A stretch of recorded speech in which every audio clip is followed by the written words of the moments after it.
Hamnet de Chloé Zhao, adapté d'un roman de Maggie O'Farrell, nous sort cette année. C'est donc le 5e film de la réalisatrice sino-américaine qui est arrivée aux États-Unis à l'âge de 15 ans et qui a réalisé, j'ai envie de dire, enfin je l'appelle, j'ai envie de l'appeler, je vous fais une proposition, la trilogie de l'Ouest, que sont ses 3 premiers films, les chansons que mes frères m'ont apprises, The Rider et Nomadland, okay. Qui a comme trilogie un peu pour principe de et filmer les steppes de l'Ouest états-unien et de travailler entre fiction et documentaire, d'avoir de vrais comédiens mis au service d'un récit fictionnel. Des vraies personnes. Des vrais gens. Oui, tout à fait. Des comédiens des gens vrais, de la vraie vie. Okay. Mis au service d'une fiction. Il semblerait qu'avec son 3e film Nomadland, elle a obtenu l'Oscar du meilleur film, l'Oscar de la meilleure réalisatrice. C'est sûr, ça. Il semblerait fortement. Il n'y a pas de doute. Ça, c'est un fait. Et que ce succès l'ait mené à réaliser un film pour Marvel. En réalité, le film pour Marvel avait été signé avant le succès de Nomadland, mais bref, l'histoire écrira les choses autrement, et nous permettra de raconter que elle aurait potentiellement subi une marvelisation, dont le premier bébé serait donc Hamnet. L'histoire... Fais gaffe, hein. Enfin, du coup, elle a fait Les Éternels, je t'avertis. Oui, Les Éternels de Marvel entre-temps. Le fameux film Marvel, on n'a pas dit le nom. Et le sujet du film sera un peu remis en question ce soir. Non, pas remis en question, non, mais j'ai averti sur je pense qu'il faut faire gaffe quand on décrit le film, quoi. On n'est pas, je pense, sur la même longueur d'onde. Enfin, on n'a pas été devant la production, projection, mais... Il se trouve que le film raconte banalement l'histoire d'un homme et d'une femme qui se rencontrent au XVIe siècle en Grande-Bretagne, qui ont une vie de couple, des enfants, et dont une question de deuil va un peu mettre en crise leur histoire. Et l'homme serait, semble-t-il, un dramaturge de talent, de surcroît, qui aurait écrit une pièce de théâtre inspirée de la mort de son fils Hamnet. Et dont le nom ressemble comme 2 gouttes d'eau. Bon, en réalité, c'est évidemment l'histoire de William Shakespeare, ou en tout cas l'histoire fantasmée de William Shakespeare, vu que les documents de l'époque ne nous renseignent quasiment pas sur la réalité historique et la véracité des choses. La seule chose qu'on a... C'est marqué dans la bande-annonce, là. C'est vrai, il y a écrit Shakespeare. L'histoire de Shakespeare. Donc, on a en fait uniquement accès aux documents historiques, c'est-à-dire les certificats de naissance, de mort, etc. Donc la seule chose qu'on sait, c'est très pragmatiquement William et Agnès / Anne, parce que comme pour Hamnet, Hamlet, les 2 prénoms existent. Et fun fact, donc la copine de William Shakespeare s'appelle Anne Hathaway, voilà, exactement comme l'actrice. Et donc, on a uniquement le fait qu'ils ont eu des enfants à telle date et le fait que leur fameux Hamnet soit mort le jour où il est mort. À partir de là, donc, Chloé Zhao et le livre dont a été adapté le film imaginent une histoire. De quelle nature, Clément? Mais écoute, on retrouve... tu parlais de potentielle marvelisation. J'ai pas vu beaucoup des films de Chloé Zhao, j'ai vu que celui-ci. J'ai fait mes devoirs, j'ai vu les 3 premiers du coup. Balèze. Et t'as pas vu Eternals, ça t'a pas rattrapé. Chose à faire. On retrouve, on va dire, je dirais sa sensibilité un petit peu panthéiste, ce rapport très important à la nature. On sent que sa façon de la filmer est inspirée des films de Terrence Malick, avec cette caméra souvent en grand angle, on pourrait dire une caméra un peu rêveuse, qui va essayer de capter comme ça dans toute leur magnificence des paysages naturels, même si là, dans le cas de Hamnet, en gros, il y a, on va dire, le pôle de la forêt qui est plutôt le précaré de Agnès, qui est très connecté comme ça un petit peu aux plantes, même un peu à la spiritualité, etc. C'est vrai que Malik a salué le film, c'est tragique ça. C'est fou. Il a dit qu'il avait eu la gorge prise devant, comme mais c'est rarement. juste, il est très très vieux. Il est malade. C'est ça, il n'a plus pendant le temps. Et de l'autre côté, on va dire que plutôt le théâtre domestique, puisque une grande partie du film se passe comme ça dans cette... presque unique maison dans laquelle ils vont emménager et fonder leur famille.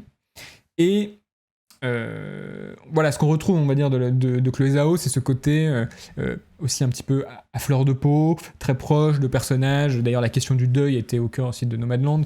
Mais voilà, très proche de personnages souffrants. Oui, il me semble qu'elle avait perdu son fils. Son fils, je crois que dans c'est The ça. Rider, il y a aussi une notion similaire où le film raconte l'histoire d'un homme qui fait du rodéo, mais qui a eu un accident, une concussion, une commotion. Une commotion cérébrale avant le début du film, et qui donc ne sera plus capable de faire ça, et donc doit faire le deuil de sa vie rêvée, quoi. Tout à fait. Et voilà, mais cela dit, moi je trouve que le film a une architecture un petit peu curieuse, puisque il y a a priori, je pense que c'est aussi un peu l'idée du roman dont il est tiré, enfin, ou du livre, je sais pas si c'est un roman, mais si, sûrement. Si, c'est un roman. De raconter Shakespeare depuis la femme qui était dans l'ombre, on va dire, puisque là, dans quasiment tout le film, Londres n'apparaît quasiment pas, et on est plutôt dans le contre-champ de la femme qui est restée à la maison pendant que William Shakespeare est parti écrire. Elle l'a largement délaissé, l'a largement laissé élever leurs enfants et donc vivre aussi son deuil de son côté. Mais le dernier tiers du film va un petit peu rebattre les cartes et un peu, c'est là où peut-être je vais te passer la parole, Mathieu, sur ce foyer un peu de twist ou de pas de twist, ou de mystère ou pas de mystère, mais on va dire qu'il n'y a qu'à partir du dernier acte du film que le personnage de Shakespeare est présenté en tant que tel. Enfin, on peut déceler un peu parce que on le voit écrire, et à un moment il mentionne... On l'appelle Will.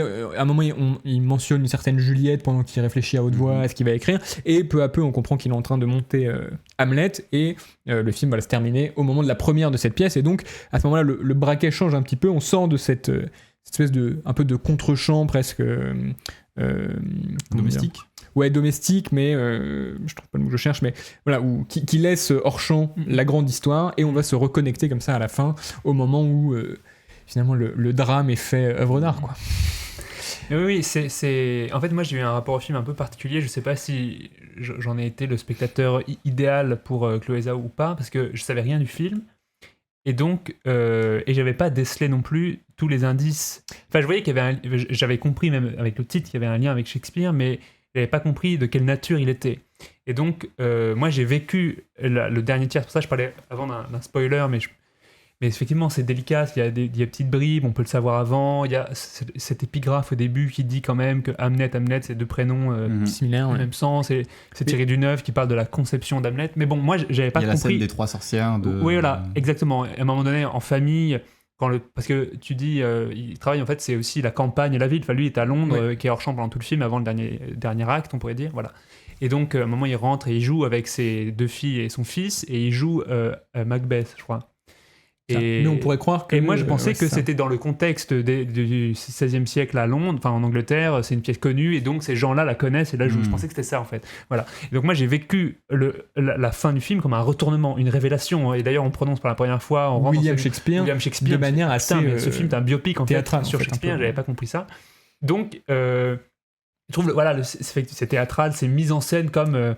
un retournement, un choc, une surprise, vraiment. En tout cas, le film a fait exprès de cacher à la fois ses activités et son nom complet pendant et pour moi, le plan de la révélation du nom agit vraiment comme une révélation théorique chez le spectateur. Pour moi, ça a totalement fonctionné, mais pas au sens où ça m'a plu. C'est que auparavant, en fait, je me demandais, mais qu'est-ce que c'est que ce film, quoi ? Qu'est-ce qui se passe ? Je comprenais même pas. Parce que je pense que pour préserver en fait, j'ai envie de dire, peu importe la question de la connaissance réelle ou non, enfin, du spectateur. En fait, quand on y pense, le film, ça met en scène comme ça, on pourrait l'expliquer en se disant, c'est la femme elle-même qui ne s'est en fait jamais intéressée, qui elle vivait, c'est parce que elle vivait dans la campagne avec ses enfants, elle a, comme tu le disais, un rapport très, très, très étroit, mais presque magique à la nature. Je pense que pour les gens du village qui la côtoient et qui d'ailleurs la rejettent, c'est la sorcière, en fait. C'est vraiment la mythologie, mais ici renversée et plutôt représentée de son côté à elle. Voilà. Et donc, elle, en fait, est très loin de la ville et de son mari qui est parti comme ça. Et à ce moment-là, presque pour elle, elle comprend, en fait, que... son mari est un dramaturge et a priori célèbre, parce qu'une bonne partie de la population se rend comme ça curieuse à ce spectacle. Et donc, mais au préalable, je trouve le film très roublard sur cette presque cette confusion savamment entretenue sur l'activité réelle professionnelle du mari. Oui, on te dit qu'il fait des gants. Oui, il fait des gants. C'est un gantier pour un fils de gants, il part à Londres. Un fils de gants. Un fils de gants. Un fils de gantier. Pardon, un fabricant de gants. C'est des insultes de l'époque, attention. À l'époque, c'était le top du top en termes d'insultes. Pardon. Et donc, non mais voilà, je pense qu'il y a dans le film, je trouve le début vraiment catastrophique par toutes ces ellipses, presque cette impression, la grossièreté avec laquelle elle raconte la mise en place de cette relation. Mais a posteriori, moi je me l'explique comme la nécessité pour elle de maintenir artificiellement une espèce de flou, vraiment une confusion mais littérale, recherchée par le film, pour différer voilà, ce moment vraiment de clou, un peu même de théâtre, littéralement, pour dire en mise en abîme. Voilà. Et donc, mais vous aviez un autre rapport, puisque vous saviez dès le début. Et donc je me demande en fait ce que ça fait de se dire, mais pourquoi elle patiente comme ça, retour de la... Non, la guirlande est tombée. Pas insulter la mémoire de Shakespeare. En plus, ça a fait un bruit pas convenable. C'est la sorcière qui se venge là. Non, mais c'est une bonne remarque. En fait, moi je trouve que bon là on saute presque directement à la fin du film, mais à mon avis ça cristallise aussi quelque chose. C'est que moi je trouve presque un peu déplacé la manière dont Chloé Zhao va arracher le film à Agnès au moment de cette révélation, quoi. C'est-à-dire que presque pendant tout le film, on est plutôt avec elle, on subit cette absence, cette solitude presque, imposée par les déplacements professionnels du mari.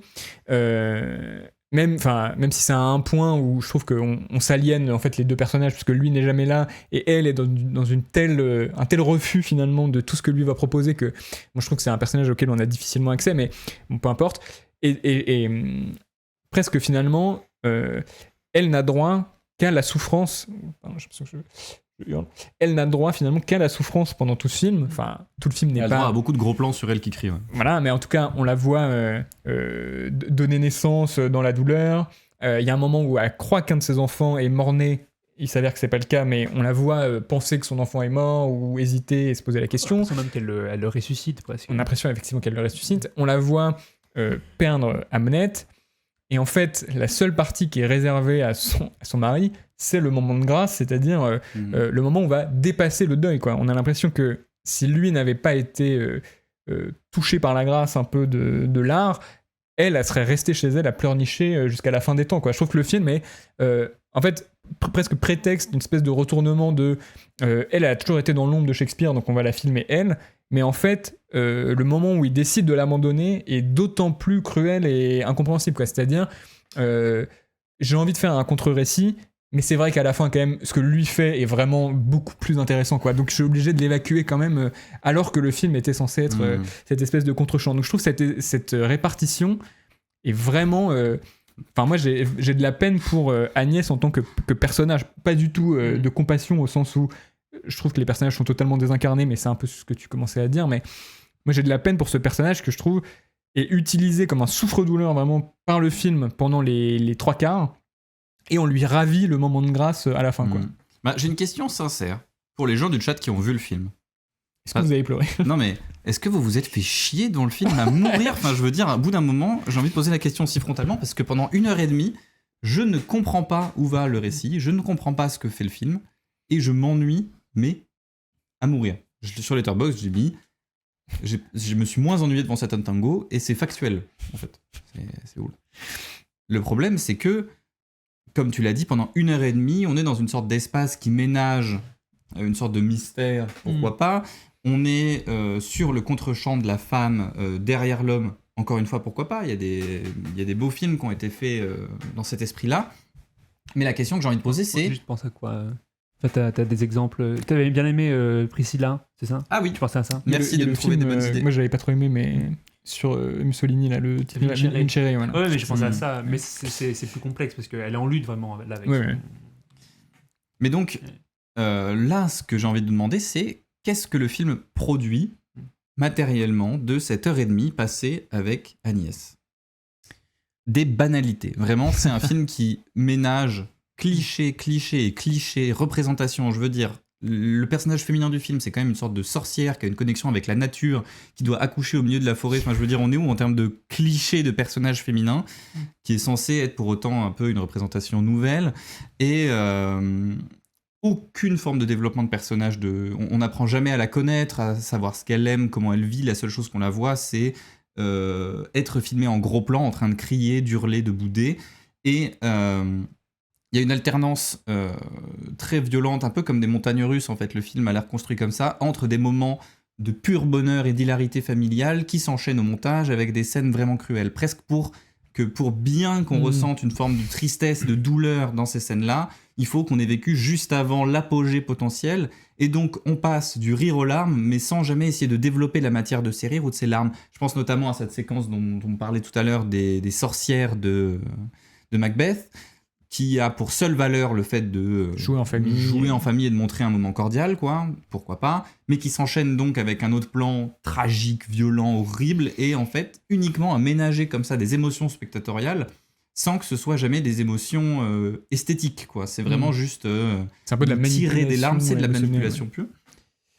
Et ce qui est déroutant, c'est que finalement, en fait, comme tu l'as dit, le personnage de Shakespeare, finalement, lui a le droit à beaucoup plus de complexité émotionnelle. Lui, il a le droit, entre guillemets, à une trajectoire de personnage qui serait celle... Tu disais qui, Shakespeare Qui serait ce personnage qui souffre chez lui, qui doit aller à Londres, mais qui a du mal à revenir, rester là-bas, qui trouve une forme de catharsis dans l'écriture de son œuvre, et qui, à la fin, comme tu le disais, a le droit à un vrai moment de grâce à travers la création de cette pièce, dans laquelle Chloé Zhao décide de le faire jouer lui-même.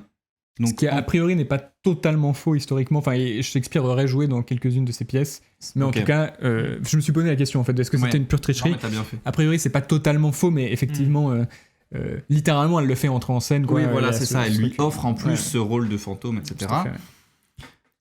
Et il est quand même important de le rappeler que, au-delà de ménager que des clichés de personnages, ça surjoue tout le temps et partout. Enfin, c'est-à-dire que tous les comédiens surjouent, alors que je sais que beaucoup de gens détestent Paul Mescal, ou en tout cas j'ai l'impression qu'une sorte de haine grouillante comme ça est en train de monter petit à petit. C'est la contre-hype. Moi je l'aime sincèrement. Vous-même aviez fait, quand vous avez fait l'émission sur No Pain, je sais pas quoi là, non, film avec Jesse, non, je me trompe, je me mélange. J'ai aucune idée de quoi tu parles, mais je suis sûr qu'on va s'y retrouver. Le film sur Auschwitz, c'est pas lui qui joue dedans? Non, Dans Zone of Interest? Ah non, Real Pain. Oui. Non, c'est pas lui qui joue. Ah, tout va bien. Non, mais moi dans After Sun, je l'aimais énormément. Et c'est lui qui joue le père déjà. Ouais. Ah, j'avais oublié. Et je trouve que c'est un acteur qui a vraiment du potentiel, mais en effet, actuellement, il vogue de rôle en rôle, particulièrement un typecast, parce qu'il joue tout le temps le même personnage qui serait l'homme vulnérable, quoi, l'homme qui a des fêlures. Ouais. Mais qui, entre-temps, a joué dans Gladiator 2 de Ridley Scott et qui, du coup, maintenant se retrouve avec un paquet d'abdos et de pecs à transporter avec lui, donc ce qui... C'est les gants, ça. Quand tu gantes, c'est... toute la journée. Donc ça crée franchement une sorte de dysmorphie étrange pour ce personnage. Et c'est sans parler de Jessie Buckley qui, elle, vraiment surjoue en permanence, des cris, des larmes, comme je le disais tout à l'heure. Alors que, donc, j'ai vu The Rider de Chloé Zhao ce matin, d'ailleurs, pour un peu me préparer pour cette émission, et j'ai dû constater quelque chose, que ça joue extraordinairement bien. Alors que c'est des acteurs non professionnels. Ouais. Ben, il semblerait que si tu fais jouer à des acteurs non professionnels des choses un peu tues, des choses dans des silences, et de laisser un peu plus les corps parler. Parce que j'entendais Chloé Zhao en interview dire que ce qui l'intéressait, c'était le langage non verbal. Mais que dans celui-ci, elle a dit à ses acteurs, jouer comme des escargots sans coquilles, je cite. Oui, par ailleurs, il y a une espèce de narratif très ésotérique on essaie de faire des méditations communes et tout. C'est un peu... Oui, tout à fait. Des moments de danse un peu collectifs et tout.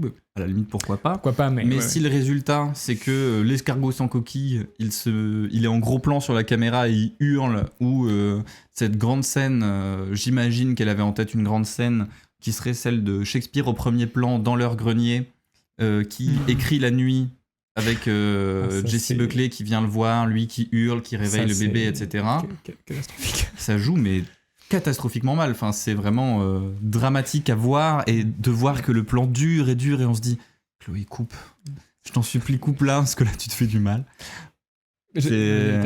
Cette notion du jeu heureusement, elle est un peu confrontée à la fin, mais elle est confrontée à quel moment ? Elle est confrontée au moment où le texte n'est plus celui de Chloé Zhao ou de la romancière de base qui avait fait l'adaptation du roman, enfin qui a écrit le scénario du film, en tout cas participé à l'écriture. Et donc c'est le texte de Shakespeare qui arrive. Et étonnamment, sur le texte de Shakespeare, ça joue plutôt bien. Le jeune comédien qui joue Hamlet, il est consistant. Les comédiens qui jouent autour aussi. Et en fait, il semblerait que le type de jeu qui correspondait à celui du film, c'était le jeu de théâtre. En fait, celui où on exagère les émotions en permanence, sauf que ce n'est pas un jeu qui fonctionne au cinéma. Non, j'allais juste dire que sur ce point-là, très très brièvement, c'est quand même elle qui met en scène, j'aime pas le film, mais pour la défendre, à ce moment-là, même la pièce de théâtre, c'est elle qui la met en scène, donc c'est tout, elle, là, oui. Éventuellement, mais je suis d'accord pour le fait que c'est pas approprié dans un film, ça marche sur des planches, ça marche pas dans un film. Oui, c'est ça que je veux dire, c'était vraiment une attention au texte de Shakespeare, quoi. Non, mais par ailleurs, je pense qu'on peut dire que le film est théâtral, quoi. Mais à la fois dans cette interprétation qui est très expansive, vraiment ça joue pour les sièges du fond, quoi. Et même en termes de scénographie, c'est-à-dire quasiment toutes les scènes commencent par quelqu'un entre dans une pièce, se terminent quand ils en sortent et se déroulent un peu dans un espace figé, quoi. Et éventuellement il y a la forêt, mais par petites touches. Mais je pense que, pour le dire comme ça, mais Shakespeare dans le film lui donne aussi un bon alibi pour faire jouer ses personnages comme s'ils étaient sur des planches. Et en fait, elle a pas envie, elle a moins envie de s'emparer de ça pour raconter la femme de Shakespeare, mais pour faire du Shakespeare, c'est-à-dire faire sa grande tragédie, qui est un peu l'idée sous-jacente, un peu basique du film, c'est-à-dire la grande tragédie intime a inspiré la tragédie sur les planches, quoi. Et là où, à mon avis, le film franchit vraiment une ligne rouge, et on pourra se concentrer peut-être ultérieurement si tu as autre chose à dire là-dessus, Mathieu, mais un jeu très théâtral expressif, pourquoi pas. Le problème, c'est que elle y insère une caméra qui va traquer chaque millimètre d'émotion, quoi. Et à mon avis, c'est cette logique-là qui fait que elle franchit la ligne de, on pourrait dire, de l'indécence, quoi. Est-ce que la scène la plus indécente du film, ça c'est pour moi, c'est drôle parce que je pense qu'un jour il faudra qu'on fasse notre dogme 2030, si on le fait dans 4 ans, et on fait un peu les plans interdits au cinéma. Et là, le plan de William Shakespeare au bord de l'eau, sur le bord du suicide, qui déclame To Be or Not To Be. Oui, c'est vrai ça. Ça, c'est plus qu'une ligne rouge, c'est un boulet rouge à envoyer, mais malheureusement chez Spielberg. Mais pourquoi il a fait ça? Je comprends pas. C'est lui le prod. Non, mais éventuellement, j'aime pas le film, mais moi, à ce moment-là dans le film, je vais t'expliquer ma sensation quand je vois cette scène. C'est exactement les minutes où, pour moi, tout le film est en train de basculer. Ah oui. Et donc, c'est une espèce de scène, mais je pense que le film, il est fait pour ça, hein. Mais très... calculé, quoi. Ouais. Très tape à l'œil, presque... ronflant, emphatique, regardez en fait ce que vous êtes en train de voir, et c'est presque la 4DX, enfin ça tremble. Mais je pense que c'est un film qui repose sur ce principe de un twist, mais comme dans Sixième Sens. Enfin, moi je l'ai vécu vraiment comme ça. Et quand la scène avant, on le voit jouer, et il rentre dans le personnage parce qu'il reproche à l'acteur, puis on sent que je trouve que c'est une scène, objectivement, c'est une belle scène, enfin c'est beau ce qui se passe. La scène de l'acteur qui joue derrière et tout. Ça, je suis d'accord. Mais avant, je me suis dit, c'est incroyable parce que ça fait, c'est pas 1h30 le film a commencé, elle nous explique enfin ce que fait le personnage, et elle s'attend à ce que nous on ressente, c'est une scène très puissante, à ce qu'on ressente beaucoup de choses, parce que c'est un mélodrame, tu l'as dit, etc. Elle en rajoute des caisses et tout. Donc c'est censé être une scène vraiment émotionnellement près de quintessence, sauf que nous moi je découvrais à ce moment-là quel était le métier de ce mec et ce qu'il faisait. C'est comme si elle voulait faire trop de trucs en même temps, et que pour moi ce qui manque en général dans le film, c'est une qualité, presque un savoir-faire de la mise en place du récit, de l'exposition, de l'incarnation des personnages qui existent. Le début, je le trouve vraiment très très mauvais. On ne croit pas une seule seconde à l'histoire d'amour. On a l'impression qu'ils se connaissent, enfin c'est le cas depuis très longtemps. Nous, on rentre là. En fait, on est censé. On dirait pas, hein. Mais je sais parce qu'ils connaissent pas leur prénom. C'est vrai, vous avez raison. Il dit embrasse-moi quand je te dis mon prénom.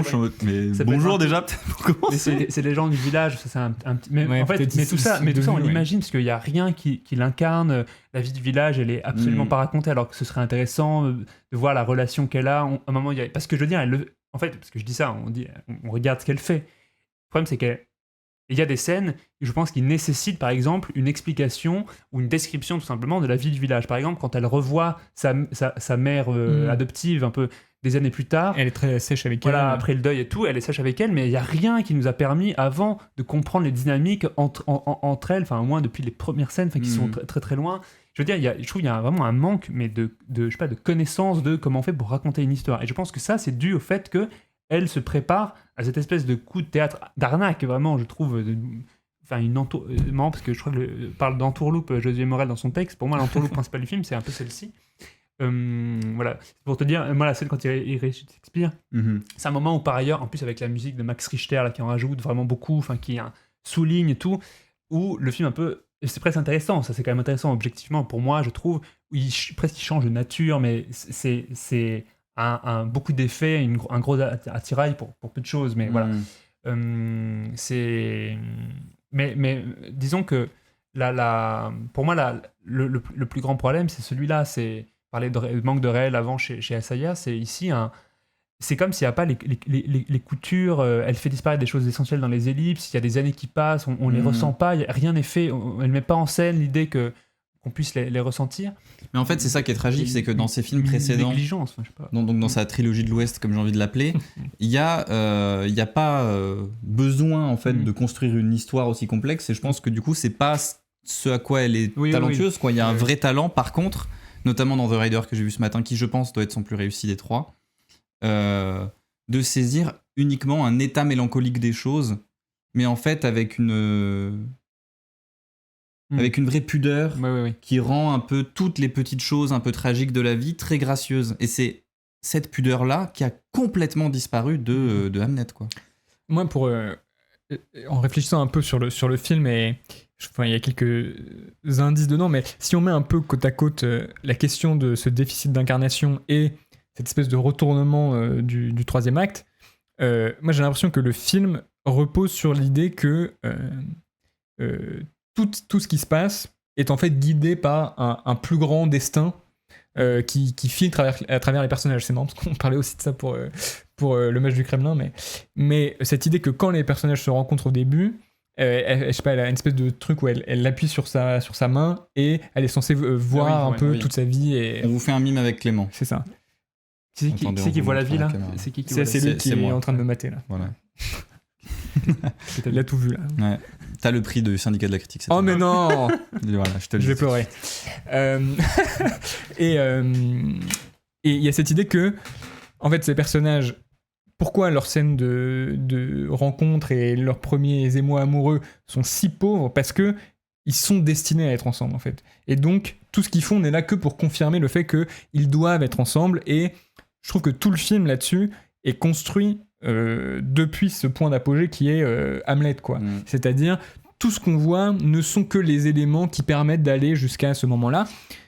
Vas-y. Et ça aurait pu marcher dans un film qui aurait entrepris de filmer ça comme tel. Par exemple, j'exagère, une mise en scène à la David Fincher qui exprime que les choses étaient faites pour arriver, presque il y a un truc de la caméra montre en permanence l'inéluctabilité des choses. Et là, il y a une sorte d'incompatibilité entre ce que tu décris au scénario et comment elle le filme, qui veut un peu épouser une sensation de réel, mais en tout cas des choses qui adviennent un peu naturellement, quoi. Mais ça aurait pu à la limite marcher avec une forme de dialectique, c'est-à-dire on a d'un côté leur histoire personnelle et de l'autre Shakespeare qui chemine et on voit le poids que l'un a presque nécessairement sur l'autre, sauf que là elle fait pas ça parce qu'elle le garde pour la fin.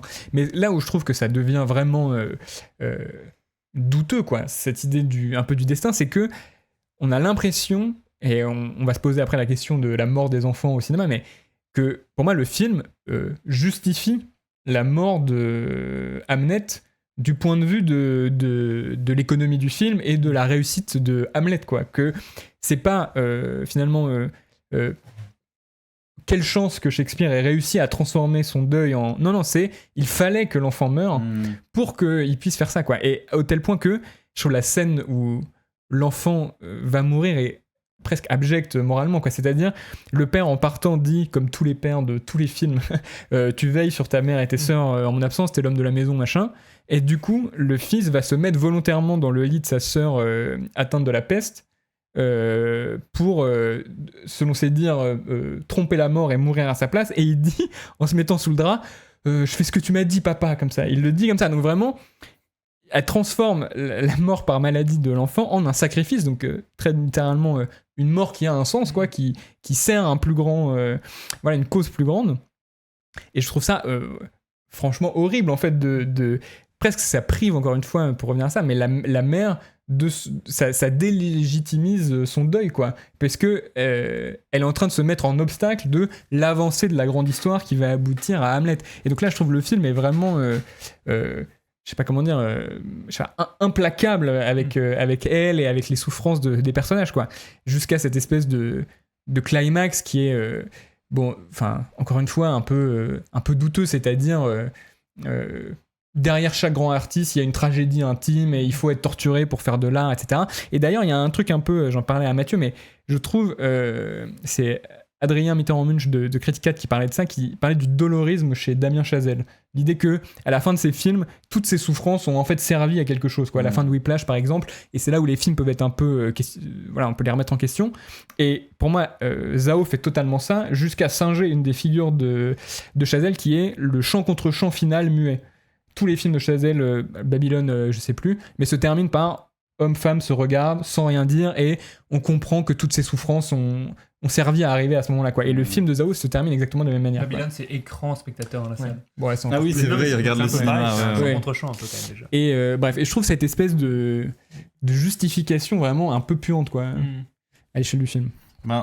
Est-ce que on rentre dans une discussion autour plutôt du dernier quart un peu du film qui mérite peut-être une... Oui, on peut, ouais. Un petit moi, juste pour terminer alors sur le... le reste, l'heure et demie d'avant, je sais plus combien, c'est que moi j'avais l'impression aussi que en fait elle procédait vraiment scène par scène, mais que rien ne circulait de la vie des personnages de l'une à l'autre. C'est que, mais il y a le film en général, en fait, c'est un peu une trajectoire qui nous emmène ensuite vers la dernière scène, mais ça commence dans la forêt, une présence magique, un lieu d'histoire, de rite, le faucon et tout. Bon, c'est pas très intéressant en termes de mise en scène, mais il y a quand même une richesse, je trouve. Moi, je trouve le personnage de la femme, il est riche de ce point de vue-là, un peu quand même.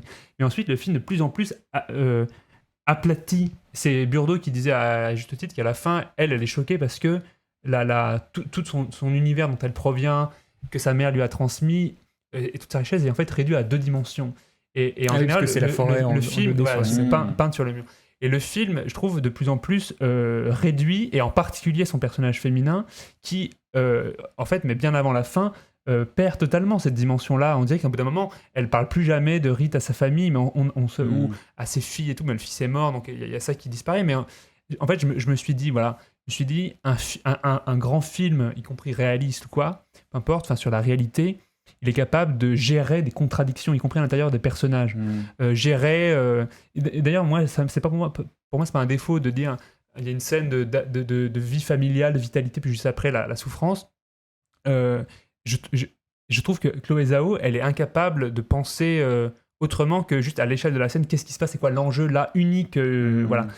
Mais il n'y a jamais la complexité ou plusieurs choses en même temps. Et je pense que ça, c'est dû au fait que sa structure lui oblige à escamoter justement ce qui serait le deuxième pan, le pan masculin, l'homme, etc., le travail et tout. Ça, elle l'enlève. Et donc, il y a tout le temps un côté... mais même le personnage féminin aurait pu être divers. Et il est, je pense, scène par scène et pas à l'intérieur d'une scène multiple. C'est... Voilà, Mais en fait, c'est hyper juste ce que tu dis et ça me donne envie de continuer un petit peu sur donc, cette période-là, mais... Enfin, cette partie-là du film. Oui. Mais en termes de mise en scène, j'ai entendu Chloé Zhao dire que Zone of Interest avait été une inspiration pour elle en termes de mise en scène. Cette idée de on filme l'espace un peu de loin avec des plans larges et on laisse la vie advenir au milieu. Sauf que, en fait, bon, elle se tient pas à, on va dire, la radicalité du geste de Glazer, et presque tant mieux parce que ça aurait pas trop convenu au film, mais elle l'utilise quand même de temps en temps, et donc on a une sorte d'alternance, comme tu l'as dit, de scène à scène, où en fait les choses ne dialoguent pas correctement. C'est-à-dire qu'on a un plan, celui dont je parlais tout à l'heure par exemple, dans le grenier, 5 minutes de plan fixe sur Paul Mescal qui rage. Et ensuite on peut avoir des travelling en avant vers des gros plans de Jessie Buckley qui pleure. Et en fait on a une alternance comme ça de plans où l'idée serait dans un cas de laisser la vie advenir, puis dans l'autre de faire advenir par la caméra des émotions. Et en fait, j'ai l'impression que toutes ces idées de mise en scène ne se répondent pas, ou en tout cas dialoguent jamais entre elles. Elles n'appartiennent pas à une unité générale. Voilà, exactement. Ou à une idée esthétique qui driverait le film, qui crée en fait, donc en tant que spectateur, en tout cas je parle de moi, une énorme confusion pendant les premières heures et demie. Enfin, je me demande vraiment qu'est-ce que le film me raconte. Je ne comprends pas ce qui est en train d'être joué devant moi. Je me demande, mais à quoi tout cela va-t-il mener ? Il se trouve que donc Chloé Zhao a quand même construit son film autour de quelque chose, qui est donc cette dernière séquence au Globe Theatre à Londres. Est-ce qu'on s'y arrête quelques instants ? On peut, très. Moi, j'ai pas forcément mille choses à ajouter, mais... Moi, c'est un truc qu'on n'a pas dit du tout. Je trouvais que le film, ça se termine vraiment sur cette au pinacle du mélodrame. On est censé pleurer, d'ailleurs, ça reniflait beaucoup dans la salle où on l'a vu ensemble avec Clément. Moi, une chose qui m'a frappé dans la scène, c'est que ça se termine sur une image quasiment de communion du public avec la représentation, etc. Qui est, alors c'est pas en soi un problème, mais je me suis dit c'est drôle parce que ça va à mon avis à l'encontre de ce qu'ont fait certains cinéastes. T'en avais parlé à propos d'Un parfait inconnu, qui travaille au contraire sur une rupture très frontale, dure quoi, entre la salle et la scène. C'était pareil chez Carax dans Annette. Là je trouvais qu'il y avait un côté un peu c'est le moment où il faut pleurer, un peu facile, voilà. C'est l'image, la mise en abîme, c'est voilà le public, regardez ce qui se passe pour le public dans le film. En fait, c'est un peu ce que moi je vous demande, et c'est ce que beaucoup de gens autour d'en fait. Nous, c'est un peu l'idée, attends, on se met au diapason du film, c'est une grande scène, on pleure, et donc voilà, on se donne tous la main ou les mouchoirs pour. Je trouvais que c'était grossier, et en fait, pour moi en général, c'est un film un peu à la mode, un peu séduisant, où tout c'est souligné comme ça. Je sais pas pourquoi ça n'a rien à voir, mais je pense à Villeneuve qui fait souvent des trucs comme ça aussi, où ça en impose un peu pompier. Je trouve qu'elle aussi c'est très pompier, surtout cette fin là. Mais c'est drôle parce que la fin d'Hamlet était le plus secteur que tous les films gourous. Non, mais que en fait moi à la fin, je dois le reconnaître, j'ai eu une vibration émotionnelle. Je vous l'admets. C'est mon moment. Mais en fait, oui, c'est moi aussi. C'est ce à quoi j'allais, c'est que programmatiquement, le film fait en sorte que ça advienne à tout le monde. Et je pense à un moment, un truc que Bégodeau avait dit, je sais plus à quel moment, je crois que c'était chez Microciné, qu'il avait eu une très belle phrase un peu sur les émotions qu'on peut avoir au cinéma, et que les plus belles émotions, les plus beaux pleurs, en fait, c'est ceux qui adviennent que pour soi. C'est un moment où d'habitude les gens ne pleurent pas devant, c'est pas pensé pour te faire pleurer, mais toi, ça a fait quelque chose en toi. Ça a résonné, ça t'a fait lâcher une larme, et ça, c'est des moments que tu oublieras jamais dans ta vie, quoi. Parce que c'est vraiment une sorte d'échange que tu as eu avec l'œuvre. Ouais. Et c'est passé par un canal intime et pas voilà, par... c'est ça. Même si j'entends que le programme du mélodrame, qui peut être un programme en soi... Sûr qu'il veut faire pleurer tout le monde, et c'est magnifique quand même, il y arrive. C'est ça, le programme du mélodrame peut être de faire pleurer tout le monde et d'avoir un peu la recette pour... Mais là, ici, donc, c'est In the Nature of Daylight, ou By the Nature of Daylight, j'ai oublié, de Max Richter, qui est joué à la fin, musique omniprésente dans l'histoire du cinéma. On pense à Arrival, on pense à Shutter Island. C'est drôle, ça a beaucoup de liens avec Arrival en plus, du côté un peu Malik, dégénéré, mort du gosse et tout. Malik dégénéré. Non mais Arrival, c'est quand même vraiment mieux. C'est quand même vraiment mieux. Ah, c'est Villeneuve en plus, j'avais pas le lien, j'ai cité. T'es un génie, mais incompris de toi-même. T'avais tous les... Et où est-ce que je voulais aller ? Oui, que... en fait, j'ai eu en même temps une vibration émotionnelle devant la scène, et en même temps, une interrogation qui était de me dire... mais j'aime pas ce que je suis en train de ressentir, quoi. Enfin non, mais c'est-à-dire j'ai l'impression de pas avoir une émotion sincère, qu'on me vole presque l'émotion, et je pense que force. Ouais, c'est ça. Mais en fait, du coup, j'aimerais bien me demander, parce que tu mentionnes Douglas Sirk, que moi je connais pas forcément très bien, mais dans quelle mesure est-ce qu'on pourrait considérer un mélodrame comme juste, ça c'est une très bonne question, piquant de façon morale notre émotion, et un mélodrame le faisant immoralement. Moi, je saurais pas dire. Mais moi, je pense que là, parce qu'on a d'autres sujets, donc je suis pas sûr d'avoir les idées même pour répondre, les armes, tout ça, tout de suite, mais je pense que c'est un très bon sujet d'émission, ça. C'est vrai, ouais. C'est quoi un mélodrame juste, presque Mais c'est une question qu'on se pose souvent. Est-ce que, je sais pas... Pourquoi est-ce que, je sais pas, ça semble moral de filmer Ingrid Bergman qui pleure en haut du Stromboli, mais ça me semble abject là quand Zhao le fait. Ouais, c'est très intéressant ça. Mais je pense que une bonne part de la réponse, en tout cas peut-être pas pour Bergman, excuse-moi, mais pour Sir par exemple, c'est que je comprends les enjeux des personnages, ils existent pour moi. Quand arrive la scène qui te terrasse, t'es avec eux depuis le début de toute façon. Ici, Ah oui, c'est pour moi, c'est un forçage. Avant, les scènes d'avant, j'en avais rien à faire dans leurs histoires. Oui, mais c'est vrai que c'est très juste. C'est probablement une résonance avec l'émotion du personnage. Les choses n'avaient pas communiqué entre elles depuis le début. Quoi. Ouais. Ah, bah écoute, j'irai lire Édouard Louis. Et je vous l'impose pas, mais moi, une des questions aussi que je me pose dans ce genre de situation, c'est quel rapport tu établis avec les personnages, quoi, au moment. Ça revient exactement à ce que tu disais, mais quel rapport tu établis avec les personnages au moment où tu pleures, quoi. C'est-à-dire, est-ce que t'es. En fait, je te paraphrase, mais j'avais pas prévu. Est-ce que t'es à leur niveau, en fait, ou est-ce que toi, tu te repais de leur émotion, quoi. Et je trouve qu'il y a des scènes dans Hamnet où on est totalement dans ce deuxième cas de figure, et évidemment, la scène de la mort de l'enfant est l'exemple le plus frappant, parce que c'est le pic tragique des pleurs du film, etc. Mais je trouve qu'il y a une scène atrocement sadique, mais non seulement parce que... Enfin, pas seulement parce qu'il faut filmer une chose qui est horrible, qui est la mort d'un enfant. Je veux dire, dans plein de films, il se passe des trucs horribles, et voilà, il faut trouver un moyen de les mettre en scène. Mais déjà, parce que la scène est filmée exclusivement... il faut imaginer le degré un peu presque de pornographie émotionnelle de la scène, c'est-à-dire la mère tient son enfant en train de convulser dans ses bras, de rendre ses derniers soupirs, elle hurle quand l'enfant meurt, etc. Bon, déjà ça pourrait s'interroger, mais surtout là où Zhao est vraiment sadique, c'est que elle lui met une réplique dans la seconde qui est « Je viens de perdre mon fils ». Juste pour... non mais c'est un degré vraiment de...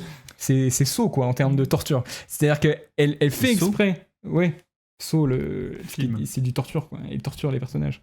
Ah, SAW, ok, c'est bon. Pas le... Je crois que c'est l'adjectif, c'est Saw. C'est Saw. C'est stupide. Non, mais disons que là, enfin... pourquoi elle lui fait dire instantanément je viens de perdre mon fils, ce qui n'a aucun sens du point de vue de... Oui, c'est ça. Enfin, elle est sous le choc, enfin, elle n'est pas du tout à ce degré de rationalisation, c'est le moment de recul. C'est le moment oui, c'est ça, c'est ça. Je venais de perdre mon enfant. Et non, mais elle lui met la réplique uniquement pour constater la difficulté qu'elle va avoir à la prononcer, quoi. Et ça, c'est du sadisme pur, parce que le scénario et la mise en scène avec cette caméra tend un piège, quoi, au personnage. C'est pas... Enfin... Je sais plus si c'est avec toi, Mathieu, qu'on avait formulé ça, mais ce que je trouve beau dans les mélodrames, c'est que t'as l'impression que c'est triste malgré les cinéastes, quoi. C'est hyper bien ce que tu dis, mais je rigole toujours. C'est quoi ? Non, c'est un mélange de ça plus de la bague d'image du crime. Non, les deux mots plus. Pardon, continue. Non, mais disons qu'il y a cette idée que, en tant que cinéaste, tu fais ce que tu peux presque pour tes personnages, et à ton corps défendant, la tragédie du monde se produit, quoi. Il y a ça chez... Je pense à ça, mais dans Les Demoiselles de Rochefort, il y a cette idée que tout le film est une espèce de ballet de personnages extrêmement bien mesurés, et qui va essayer de faire en sorte que toutes les routes finissent par se recroiser à un moment ou un autre, et le plus grand moment de tragédie du film, qui est en fait solutionné ensuite, mais c'est que Deneuve et j'oublie son nom, Perrin, à un moment se ratent, quoi. Et on a l'impression qu'il a vraiment essayé de régler le film au mieux, mais qu'il y a quand même un élément où il a pas réussi, quoi. Et ça, c'est très très beau. Alors que là, on a vraiment l'impression qu'elle joue contre ces personnages pour essayer de les mettre dans le plus grand état de détresse émotionnelle, quoi. Et ça, c'est horrible. Mais il y aurait beaucoup de choses à dire. Mais je pense qu'il y a une bonne émission. C'est vrai, c'est vrai. Il faut faire un peu des recherches, mais c'est vrai. Mais c'est vrai que c'est un très beau sujet. J'ajoute un détail sur le tout premier plan du film qui m'a semblé plutôt joli quand je l'ai vu, et en y repensant, je trouve ça pas bien, en fait. En gros, ça commence sur les feuilles d'un arbre, un très très gros arbre. On descend comme ça, la caméra descend, et on découvre Jessie Buckley qui est recroquevillée en position fétale. Voilà, c'est ça. Et je me dis, pourquoi pas, on voit la connexion de cette femme avec le truc. Mais en fait, je pense que ce que le plan raconte en substance, c'est plutôt un commentaire sur Shakespeare, qui serait l'arbre majestueux de Shakespeare, je vais retourner à la source qui est un bébé, quoi, recroquevillé. Et donc en fait, ce plan qui sert à nous présenter le personnage féminin, sa mise en scène raconte en fait quelque chose sur lui, quoi. Et donc même ça, le film lui arrache, quoi. Et c'est vrai que le fait que donc à le moment de la mort de l'enfant, le père pense que c'est sa fille qui est morte. Ah oui. Ça va encore plus dans mon sens de ce que je disais, c'est-à-dire qu'on a l'arrivée de Paul Mescal, hyper heureux, qui voit sa fille guérie, qui se dit ah mais c'est magnifique, etc. Juste pour pouvoir derrière le saquer en disant mais non, c'est ton fils qui est mort maintenant. Même si j'aime bien que il y a cette sorte de du coup le temps, c'est montagne russe. Non, c'est très vrai. le truc de faux espoir, quoi. Mais j'aime bien que lui, sa première réaction soit, il dit, il est où ? En fait, il comprend pas. Il y a une espèce de soit de déni, soit de choc. Et j'aime bien que lui, pour le coup, dévie de je tombe à genoux et je hurle. Et il y a cette espèce d'incrédulité qui me semble en fait beaucoup plus juste finalement et moins tire-larme pour le coup. Moi, ça, à la rigueur, j'aimais bien parce que c'était un moment où justement le réel s'infiltrait, quoi. Le réel du XVIe siècle où effectivement la communication est lente et donc il a reçu une lettre qui lui dit sa fille est malade. Il arrive, sa fille est pas malade, donc il est content, quoi. Oui. C'est. Voilà, mais bon. Et quelqu'un dans le chat nous parle aussi du fait de garder le plan de la séquence finale en tête. C'est vrai que malgré tout ce qu'on a pu dire, tu penses du plan c'est vrai que l'idée plastique de tous ces mains tendues, le top shot ou tout le temps. Ouais, voilà, c'est ça. Ça reste une idée plastique très belle et il faut reconnaître que c'est pendant cette séquence finale qu'elle a entre guillemets une notion de mise en scène. Quoi. Là tout de suite intervient quelque chose de comment filmer ce collectif. Comment filmer le personnage sur scène face à ce groupe-là et Jessie Buckley au premier plan. Mais c'est tout de suite grandiloquent quand même, ton idée est tout de suite théâtrale. Mais il y a pas mais justement à choisir. En mettre plein la vue, quoi. Bien sûr, mais je pense que c'est le genre de séquence qu'on aurait pu défendre chez d'autres cinéastes, tu vois. Qu'on aurait un peu eu cette intelligence de comment cadrer le groupe. Mais je trouvais que c'était sur scène, de réunir un peu et d'avoir cette idée donc de toutes les mains tendues. Mais c'était un peu, je trouve, une fin très conformiste, de résilience dans la veine d'aujourd'hui, quoi. C'est de ce que raconte la séquence, qui rassure, c'est un peu consolatrice. D'ailleurs, mais en général, je termine juste là-dessus. Vas-y. C'est quand même particulièrement, enfin Clément en a un peu parlé avant, mais c'est presque un peu pas niais, mais réducteur l'idée que la grande œuvre d'art, en fait, elle s'explique uniquement par ça. Elle sert à consoler, à guérir la souffrance d'un père et d'une mère. C'est un peu. Mais même au-delà de ça, ridicule, que l'art sert à une sorte de communion thérapeutique, c'est collective. Quoi. Voilà, c'est ça. Je trouve c'est éventuellement une dimension, mais je veux dire, tout construire là-dessus, c'est encore une fois, c'est sur cette idée qu'il n'y a pas les contradictions, il manque. Au contraire du mystère, pour moi, toute la part du mystère est évacuée de plus en plus du film jusqu'à arriver à une absence totale, quoi. En fait, finalement, cette idée, donc, comme on le disait, du trou au milieu de la forêt, moi, au début, il me rend hyper curieux. Je me dis, est-ce que c'est un film sur, au fond, un abîme, quelque chose qui est voué à disparaître, etc. En fait, ça ne métaphorise qu'une seule chose, c'est l'absence du père puis du fils. C'est tout, ce n'est qu'une métaphore de ça, qui sera reprise donc à la toute fin avec ce décor de théâtre et le trou noir au milieu pour signifier le départ du fils au travers. Quoi. Ça c'est extrêmement... Enfin c'est un peu sadique aussi, je trouve, ce truc de... Elle a des sortes de règles un peu folkloriques de... Elle doit accoucher dans la forêt et elle peut pas le faire pour ses enfants, donc elle est persuadée qu'il va leur arriver un truc. Et elle dit... J'avais une vision de moi sur mon lit de mort avec 2 enfants à mes côtés et tout. Enfin, il y a vraiment un truc de... je sais pas, elle est condamnée quoi par le film presque, je sais pas, je trouve c'est vrai que ça me donnerait presque une réponse de plus pour la question de c'est quoi un bon mélodrame.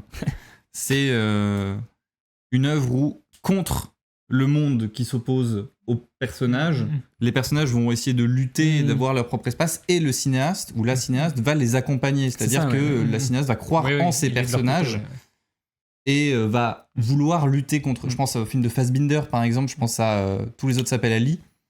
Où en fait ce couple d'une vieille femme et d'un jeune arabe, en fait ils subissent toutes les moqueries du monde vis-à-vis et du problème de l'origine du mec et de l'âge de la femme, mais le film les aime eux quoi, et il essaye de leur donner tous les beaux moments possibles, toutes les clés potentielles, et malheureusement le monde est contre eux. Là le film c'est l'inverse, c'est la cinéaste qui s'acharne quoi. Mais c'est là où l'intégrité du cinéaste passe avant l'efficacité scénaristique, dramaturgique, parce que c'est pour ça Hamnet a fait pleurer beaucoup de gens, mais parce que du point de vue du cinéaste, t'as envie que tes personnages souffrent parce que tu sais que ça génère de l'émotion pour le spectateur. Ça c'est le cinéaste calculateur quoi. Et c'est là où il faut attendre, et c'est d'autant plus beau du cinéaste que il refuse l'émotion facile pour aller vers les personnages, et même quitte à in fine ce que ça qu'ils puissent pas les sauver quoi d'une certaine manière. Là ça devient plus beau, mais du coup il y a presque un truc le fait que le film fasse pleurer tout le monde presque confirme qu'elle a choisi cette voie un peu je sais pas de la tranchante quoi. Spielberg ne produit plus ça, s'il te plaît. Alors que Fableman sur la perte et tout, c'est sublime. C'est vrai que c'est un très beau mélo, Fableman aussi. C'est un mélo inouï.